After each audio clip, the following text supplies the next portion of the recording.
Sir বুলানের রোগ মুখ আছে নিয়ে চশমা চশমা বাসায় বুঝলে কেন খোমারি দেখতেছেন না একটা বসকায় লাইছে তবু আপনার প্রমাণ চাইতেছেন আপনি বুঝতেছি না তো। শোনো বন্ধু, বলি তোমার, হ্যাঁ, সব করো প্রেম করো না, প্রেম যে কাঁঠালের আঠা, লাগলে পুরো মামা। আচ্ছা, কার মুখের থেকে কথা শুনতেছি যে প্রেম কইরা ব্যাটকায় বসে থাকতে হয় মনে কষ্ট লয়? আরে ভাই বুঝছি, আমি নেতা দেখে তুমি আমার লগে এরকম করতেছো না, জান তুমি সাধারণ মানুষের লগে কি করো। এখন বুঝে ফেলাইছেন আমি এমনই, আমার স্বভাবটাই এমন। এখন জলদি টাকা বের করেন নাহলে আমি চিল্লামো। আমরা মরে গেছি, আমরা তো মরে নেই, বাচ্চা আছি। হেল্প যদি লাগতোই তাহলে আমার থেকে চাইতি। আসান আছে, দুধু আছে, শ্যাম্পু আছে, ওদের থেকে চাইতি। কেন করলি এটা বল, কেন?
আচ্ছা, এমন জ্বর কিভাবে হলো বলো তো? আরে যে পরে ব্যথা পাইছি না, ওই ব্যথা পাওয়ার পর থেকে জ্বর চলে আসছে। যাই হোক, তোমাকে তো ওষুধ খাওয়াই দিলাম, দেখবা কালকের মধ্যে তুমি পুরোপুরি সুস্থ হয়ে যাবে। আচ্ছা, রত্না, আমি তোমার কাছে একটা আবদার রাখি। বলো কি আবদার? চলো না আমরা। ছি, তোমার মুখে আমি এসব কথা শুনবো কল্পনাও করিনি। মানে তুমি না রিলিজিয়াস হয়ে গেছো। রত্না, সেটা তো আমি হইছি, কিন্তু আমি তো একটা পুরুষ, তাই না? দেখো, তোমার মনে যদি এইসব ভাবনা আসে তাহলে নিজের ভাবনাকে কন্ট্রোল করো। সেটা তো করতেছি। দেখো রত্না, আমি কিন্তু তোমাকে অনেক ভালোবাসি, মন থেকে ভালোবাসি, কিন্তু শয়তান তো আমার। আমি কি করবো বলো? তাহলে চলো আমরা বিয়ে করে ফেলি। বিয়ে তো আমি তোমাকেই করবো, আজকেও কালকেও তোমাকে বিয়ে করব। আমার ফ্যামিলি তো চায় আমি বিয়ে করি, কিন্তু এখন না রত্না, এখন তো আমি পড়াশোনা করতেছি, আমি কিছু ইনকাম করি না, আমি তোমার ভরণ পোষণ নিতে পারবো না। কীভাবে এখন বিয়েটা করা যায় বলো? আর দেখো একটা জিনিস, আমি কিন্তু তোমাকেই ভালোবাসি, তোমাকেই চাই, এর জন্য তোমাকে আমি বলছি। আমি কিন্তু চাইলে কিন্তু পারতাম অন্য একটা মেয়েকে বলো, অন্য একটা মেয়েকে যেতাম, কি সেটা করছি বলো? আমি তোমাকে কিন্তু বলছি, তাই না জান? সেটা পারতা। দেখো রত্না, আমি কিন্তু তোমাকে ভালোবাসি, তোমাকেই চাই, আর তুমি একটু আমার বেলায় একটু সিরিয়াস হও, আমার একটু তাকাও। আমি দেখো জ্বর উঠছে, শরীরটা খুব খারাপ, সরসর মনে কিন্তু তোমাকে সব বলে ফেলছি, আমার মনের কথা সব তোমাকে শেয়ার করছি, তুমি একটু আমার বেলায় একটু কেয়ার করো। মেনোব্রেড কি হইতেছে নাকি তেইরা যাবে বুঝতেছি না তো কিছুই। আচ্ছা ঠিক আছে, আমি তোমার মনের কথা বুঝতে পেরেছি, তোমার সমস্যাও বুঝতে পেরেছি, কিন্তু ভাবার জন্য আমাকে একটু সময় দিতে হবে। হ্যাঁ রত্ন, কোনো সময়, যতক্ষণ ইচ্ছে ততক্ষণ সময় নাও। আরেকটা কথা মনে রাখবা, তুমি যে ডিসিশন নিবা ওইটাই আমরা করবো, এর বাইরে যাব না, ঠিক আছে? আচ্ছা ঠিক আছে, শোনো, অনেক বেলা হয়ে গেছে, হোস্টেলে যেতে হবে, চলো। একটু থাকি না, থাকার দরকার নেই, তোমার এমনিতেই জ্বর, চলো তোমাকে রিক্সা উঠে দিই। আচ্ছা তোমাকে আগে দিই, আগে চলো। ও শিট, কি হয়েছে? এই মানি ব্যাগটা আমার মনে বাসায় রেখে আসছি। হায় হায়, মানি ব্যাগ তো আনি নেই। তাহলে আসলে কিভাবে? তোমাকে আমি রিক্সা থেকে নামতে দেখলাম। রিক্সা থেকে নামতে দেখছে তাই না? ওই রিক্সাওয়ালা তো আমার এলাকায় পরিচিত, বুঝছো, তার জন্য আর কিছু বলে নাই। আর ওই তো ছিল তো গেল কই?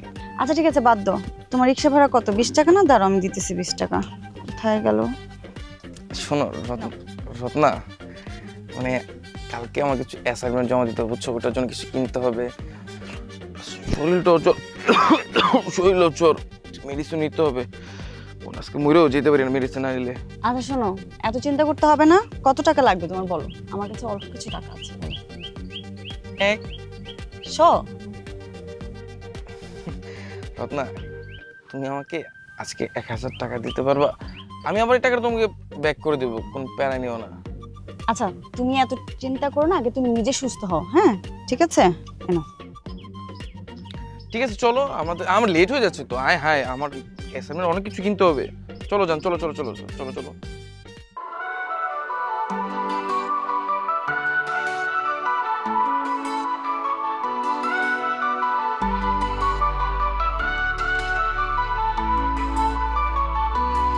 বাবা আমার স্বপ্ন নিয়ে পড়তে পাঠায়, আমরা স্বপ্ন নিয়ে আসি এথায়। তারপর শুরু হয় আমাদের জার্নি, কই থেকে কি যাবে গল্প আমরা কি জানি। ছাত্রাবাস আমাদের ছাত্রাবাস, পেট করলে জীবন হয় একেবারে সর্বনাশ। বন্ধুরা দেয় টিটকারি, সিনিয়র দেয় ধপ, কালো ফ্রেন্ড সারা মাসে করে না একবার আদর। ভালোবাসা করতে গিয়ে গেল সব শান্তি, রাতে দিন ফোন ধরে খাইতে ভুলে যাই রুটি। ডেটের টাকা বন্ধুর কাছ থেকে নেই ধার, মাস শেষে বন্ধু কয় ভাই আমি বেকার।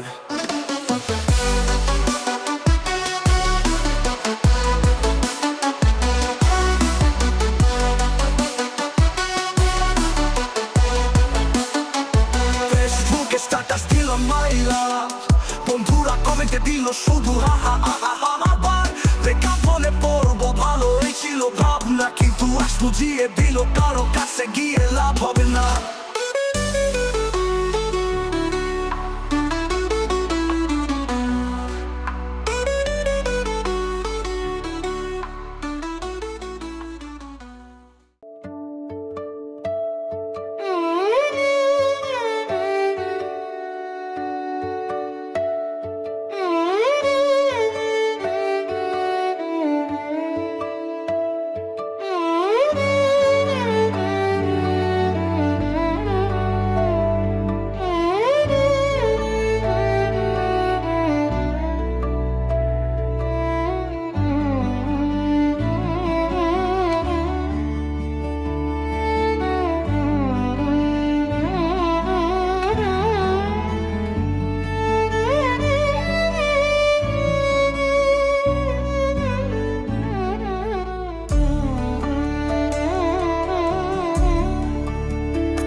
জানিস প্রত্যেক আমার সাথে আজকে এমন ভাবে শাউট করছে, আমি কল্পনাও করতে পারি নাই যে ও আমার সাথে এমন করবে।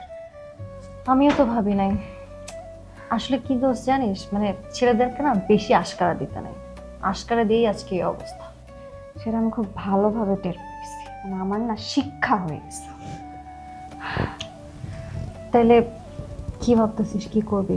ওর সাথে কি রিলেশন রাখবি? জানি না রে কি, মানে আজকে যে ইনসিডেন্ট হলো এটার পরে না আমার পুরো মনটাই ভেঙে গেছে। মন ভাব তো স্বাভাবিক, আর এইভাবে তো সেম জিনিস বারবার রিপিট হওয়া যাবে না। না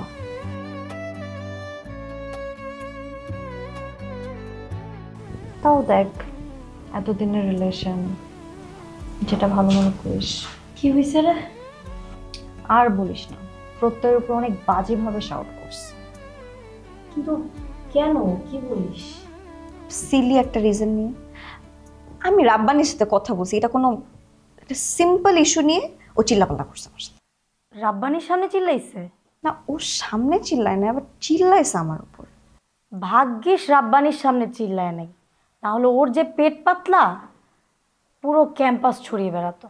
ছাত্রাবাস আমাদের ছাত্রাবাস, ছাত্রাবাস আমাদের ছাত্রাবাস। মিমি তো ভাবতেছে প্রত্যের সাথে ব্রেকআপ করবে। ব্রেকআপ তো চলতেছেই, তাই না? আর এটা তো ঝগড়ার ব্রেকআপ, ও সিরিয়াসলি ব্রেকআপ করতে চায়। মিমি, সম্পর্কে তো ঝগড়া হবেই, কিন্তু এভাবে কোনো সিদ্ধান্ত নেওয়া উচিত না। আর এইসব ঝগড়ার জন্য ব্রেকআপ করা উচিত না। কাল রাতে আহসান আমাকে কল করেছিল, অনেক রাতে। কথা বলতে বলতে একটা পর্যায়ে খুব রেগে গেছি, তারপর ব্রেকআপ করে ফেলেছি। ব্রেকআপ বলার পরপরই ও না অনেকটা কান্নায় ভেঙে পড়েছে। ওকে এত দুর্বল হতে আমি আগে কখনোই দেখিনি। আসলে ছোটবেলায় দাদা দাদু মারা গেছে, বাবা মাও সেপারেট। মার সাথেই থাকতো, মাও বিয়ে করে আলাদা হয়ে গেছে। তারপর থেকে ও হোস্টেলে। আসলে পৃথিবীতে ওর নিজস্ব আপন বলতে আমি ছাড়া আর কেউ নেই। আমি যখন বলেছিলাম ব্রেকআপ, তখন ও ভেবেছে কি জানিস, ও হয়তো ওর জীবন থেকে আমাকে সারা জীবনের জন্য হারিয়ে ফেলেছে। কিন্তু আজ সকালে আমি ওর সাথে দেখা করেছি, করে আমি ওকে অনেক বুঝিয়েছি। ওকে বললাম, পৃথিবীতে সবাই তোমাকে ছেড়ে চলে গেলেও আমি তোমার পাশে সব সময় থাকব। জীবনে না সুন্দর মুহূর্তগুলোকে আমরা মনে রাখতে পারি না, শুধু শুধু ঝগড়া করে চিল্লাচিল্লিকে কেন্দ্র করে সুন্দর সম্পর্কটাকে নষ্ট করার কোনো মানে হয় না। দেখ, আমি তুই যা বলছিস আমি সব বুঝতে পারছি, বাট তুই যদি ভাবিস যে আহসান আর প্রত্যয় এক, তাহলে একদমই না। আহসান অনেক ভালো ছেলে, হ্যাঁ। তুই ওকে যেটা বুঝাস ও সেটা বোঝে, তুই যেটা ওকে শুনতে বলিস ও সেটা শুনে মনোযোগ দিয়ে। কিন্তু প্রত্যয় একদমই এমন না। দেখ, আমি তোর গার্লফ্রেন্ড, তাই না? অবশ্যই কি করে জানিস, এই যে রাব্বানির সাথে একটা সিলি ম্যাটার, ও রাব্বানিকে নিয়ে যা তা বলতেছে। আর আচ্ছা ঠিক আছে, ভাবলাম যে রাব্বানি আমার সাথে কথা বলছে, ওর ভালো লাগে না, রাব্বানিকে নিয়ে বলছে। কিন্তু আমি তোর গার্লফ্রেন্ড না, তো আমাকে নিয়ে তো এইসব যাতা কথা বলতেও পারে না। আমাকে লিটারালি সন্দেহ করে ভাই, আমি এগুলো নিতে পারবো না, আমার ভালো লাগতেছে না এগুলা। দেখ মিমি, ও তো এগুলো আগে থেকেই করে, এখন তাহলে কেন ভালো লাগতেছে না? তোর কি তাহলে কোনো ফিলিংসের চেঞ্জ আসতেছে? তো চেঞ্জ আসবে না, মানে বারবার যদি সেম জিনিসটা রিপিট করে তাহলে কি এইভাবে হবে? দেখ, তুই বান্ধবী হয়ে ওকে বোঝাচ্ছিস, কিন্তু আমি নিউট্রাল হয়ে দেখতেছি বিষয়টা। তুই মোটেই জিনিসটা নিউট্রাল হয়ে দেখতেছিস না, বরং তুই প্রত্যয়ের ব্যাপারে বায়াসড। এটাকে বায়াসনেস বলে না। তো এটাকে কি বলে? আচ্ছা আচ্ছা, ওয়েট, একটু থাম তোরা প্লিজ। আমার এই এক কাহিনী নিয়ে এত কথা বলতে ভালো লাগতেছে না, আমরা একটু টপিকটা চেঞ্জ করি প্লিজ। তোদের একটা ইম্পর্টেন্ট কথা বলা হয় না, সেটা হচ্ছে খালা বলছে 1000 টাকা বাড়াই দিতে। কি? খালা 1000 টাকা বাড়াই দিতে বলছে? কিন্তু কেন? এটা তো জানি না, যেহেতু চাইছে দিতে হবে, আমি বলছি যে বাড়াই দিতে। ও, তুই বাড়াই দিবিও বলছিস? কি করার, এখন খালা তো আর চেঞ্জ করতে পারতেছি না, সাফার তো করতেই হবে। ও আরেকটা ব্যাপার, সেটা হচ্ছে ওয়াশিং মেশিন কিনতে হবে, বিকজ সে হাতে কাপড় দিতে হবে। Are you kidding? Washing machine লাগবে ওনার? মানে যা তা অবস্থা। তাহলে তোরা বিল্লুর পোলা ভাই না, বিল্লুর লগে লগে থাকস। ভাই আমার মনটা চাইতাছে ভাই চাপা চুপা বেড়ায় ভাই শ্যাম্পু দিয়ে গোসল করাই দিই। বয়ে আসিস ভাই না না ভাই না ভাই, আর আরেকটা কে দিব ভাই? তাহলে আমি একটা করে কাউরা দিই ভাই, কাউরাটা আমি দিই ভাই, উঠতে যাইবো কেমন লাগবো না? তুই দিছিস না শ্যাম্পু? সব কিছু কি 2 হাত দিয়ে করস? তাহলে 2টা করতে চাস, যা কাউরা দে।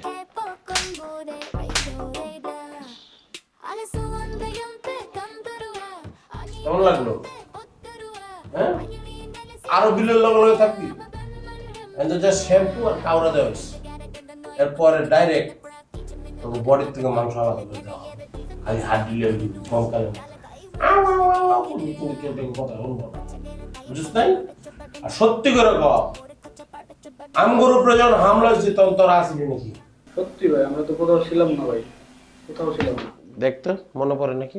ভাই আমি 100% শিওর ভাই। মনে আইতাছে না ব্যাপারটা, আপনার বাসা মুনা ও দেখমু।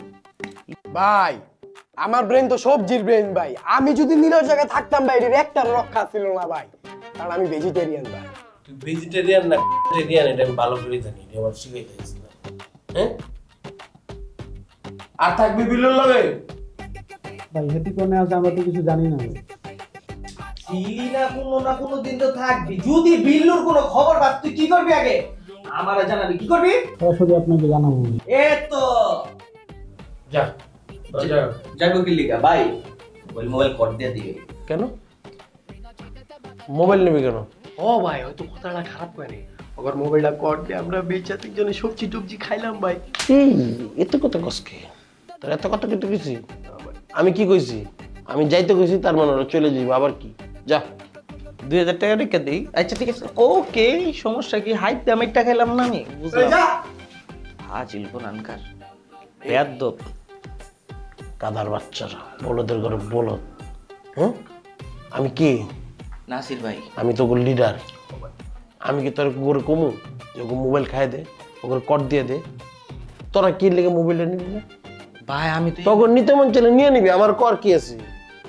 ঠিক আছে আমি তো এই লাইনে নতুন ভাই, আমি তো জানি না ভাই। ঠিক আছে তুই মাপ, তুই নতুন তুই মাপ, কিন্তু তুই তো পুরান। তুই নিবি নাকি? ভাই আপনি যেন সিরিয়াসলি ভাবে কইতাছেন, আমি তো মনে করছি ভাই আপনি সিরিয়াস ভাই, লেগা লুই নেবেন ইনশাআল্লাহ ভাই। নেক্সট টাইম আর এই ভুল হইব না ভাই, বাবুলা রাখা দিব ভাই। এত ফকিনি কেন? ছাত্রাবাস আমাদের ছাত্রাবাস, ছাত্রাবাস আমাদের ছাত্রাবাস।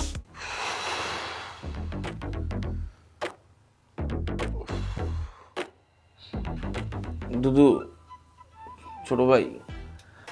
কি কোন ভাই? ছোট ভাই আমার তো শরীরটা জ্বর লাগতেছে রে। আমি তো বলে সবসময় তো ডাইনিং থেকে খাবার নিয়ে আসি, আজকে তুই একটু যে আমার খাবার নিয়ে না। ভাই রে ভাই এত অসহায় দুস্থ ফকিনি সাজিস না, এমনি নরমালি গুলো তাই না দিই তাই না? থ্যাংক ইউ সো মাচ দুদু, থ্যাংক ইউ সো মাচ। আরে শালার আবার থ্যাংক ইউ দিতেছে রে ভাই। তোর মতো আমরা বিখাউজ না, আমগোবিতে মনুষ্যত্ব আছে। ওই মনুষ্যত্বের হিসাব করলে তো অনেক হিস্টোরি আছে, এই হিস্টোরির কথা বাদ দে। প্রত্যয় কই? প্রত্যয় দেখতেছি না তো। তোর প্রত্যরে দেখি কাম? আরে আমরা তিনজন এক রুমে থাকি, আজকে আমরা দুইজন আছি, হয় না লাইক জিগাইতেছি কই? উইয়ে গেছে আসানের রুমে, 305 নম্বর রুমে আড্ডা দিতেছে।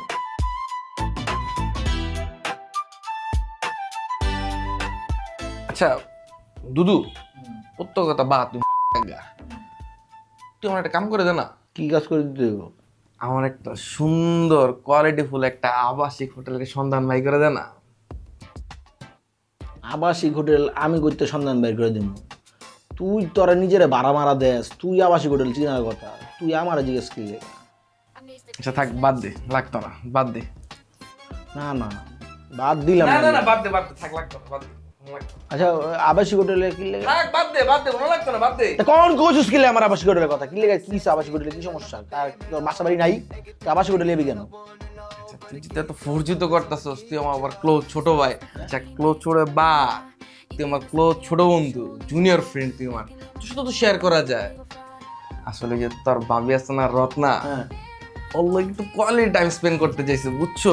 আমার দুজন তো মন ভরে না।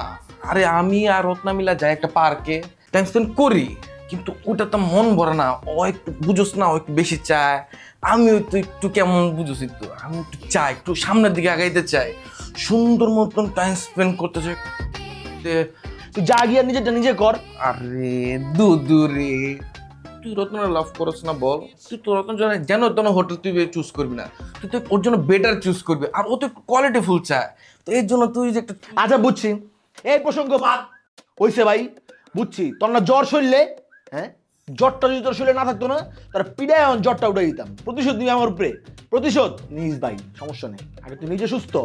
আরে দুদু তুই রাগ করতেছিস না, প্রতিশোধ না, তুই জিনিসটা শুন, তুই আমার ক্লোজ বাই না বেটা। আমার কিন্তু মেয়াজ গরম হচ্ছে, বিগ হাউসের বাচ্চা। আরো কাহিনী আছে তো, ফাইনাল কর। আমার তো শীত মিটুই দেশে হনি, অনেক মজা করবো ঠান্ডার মধ্যে ছাইরা। আমার কিন্তু ভালো লাগতেছে না এই টপিকটা লয়ে কথা বলতে, আর তুই বাদ দে এই টপিকটা। চার মন চার হলে আমার জানাবি না।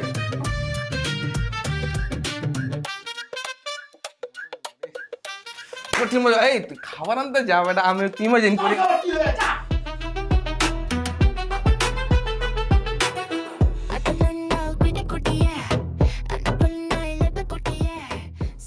না, কি করছো তুমি? এখানে প্রিন্স ছিল?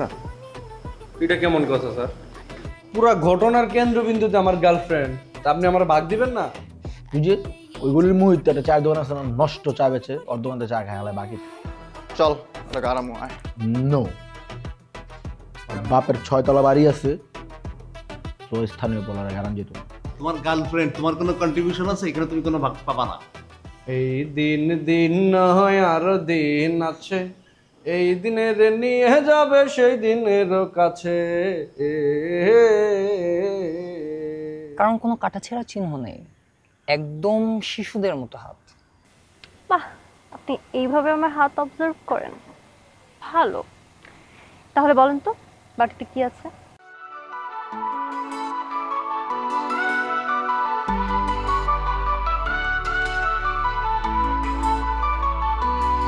বাবা আমার স্বপ্ন নিয়ে পড়তে পাঠায়, আমরা স্বপ্ন নিয়ে আসি এথায়, তারপর শুরু হয় আমাদের জার্নি। কই থেকে কি যাবে গল্প আমরা কি জানি। ছাত্রাবাস আমাদের ছাত্রাবাস, পেট করলে জীবন হয় একেবারে সর্ব